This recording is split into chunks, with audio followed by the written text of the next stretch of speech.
இது ஒரு முக்கியமான பதிவு.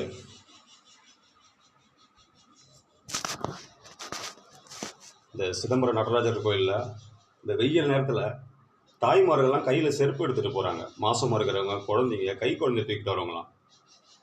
அவங்களெல்லாம் வந்து இந்த ஐயருங்க, அந்த செக்யூரிட்டின்னு சொல்கிறவங்கலாம் வந்து அல்லல் படுத்துகிறான்.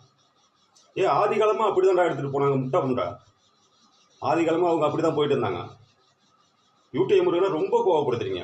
ஒரு தாய்மார் ஒரு 9 மாதம் கருப்பணி பெண்ணு, அவங்கள உள்ள விடல, செருப்பு கையில் எடுத்துகிட்டு போகிறாங்க. அவங்க சுற்றி 3 கிலோமீட்டர் சுற்றி போகிறாங்க. ரொம்ப கோவப்படுத்துறீங்கடா யூடிஐ முருகனா. இது நல்லது கருத்தில் யமகண்டத்தில் போடுற அந்த வீடியோ எடுக்கிறேன் பதிவு, சரியா? தாய்மார்கள் இல்லை, யார் இன்னும் செருப்பு கையில் படுத்துட்டு போனால் உனக்கு என்னடா பிரச்சனை? எவன்டா போட்டான் அந்த தேவையா பண்ண போட்டான் அந்த சட்டத்தை? எவன் போட்டான்? ஆதி காலத்துலேருந்து சைக்கிள் முதல்ல குறுக்கதான்டா போச்சு. தொலைச்சு சொல்லிட்டேன். இனிமேல் எல்லாம் லேடிஸ்லாம் வந்து மகளிர்லாம் செருப்பு கையில் எடுத்துட்டு போனால் உனக்கு என்ன பிரச்சனை? இல்லை ரோடு போட்டுருவாங்க.